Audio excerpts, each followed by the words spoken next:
Yes, det her det er min nummer 4 video, tror jeg. Og jeg lovede at lave en update, hvis der skete noget, som skulle filmes.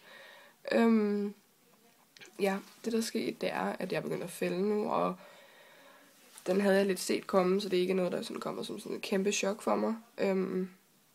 Jo, det er sådan lidt, når man ligesom står i det, så tænker man, okay, det er fandme noget lort. Ja. Så ja, det er noget lort, og jeg begynder at fælde, og det, jeg ved ikke, hvor langt, altså, det ligesom går, eller hvad man siger. Om jeg bare bliver sådan, altså, meget tyndhåret, eller det helt rører af. Men jeg er ligesom sådan godt dækket, hvis det hele skulle ryge af, og der har jeg paryk, og det hele, det er faktisk sådan, det hele det er i orden. Ja. Det er noget lort.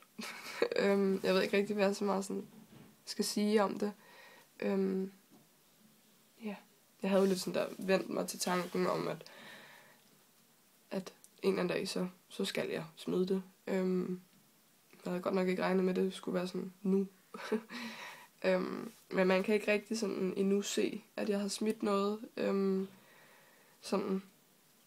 Men der røg bare rigtig meget af her tidligere i dag. Ja, så det er selvfølgelig lidt nedover og sådan noget. Men det tror jeg egentlig også bare, jeg skal vende mig til. Altså, ja, lige så vel som jeg bare skulle vende mig til at have den slange i brystet, så tror jeg også bare, at jeg skal vende mig til at ikke have noget hår på hovedet. Altså, ja, og det kan også godt være efter ikke så lang tid, at jeg bare vælger at gå med kasket eller hue eller sådan noget. Jeg tror, jeg bliver sådan lidt græskatolsk, om jeg skal ligne spasser på den ene eller den anden måde.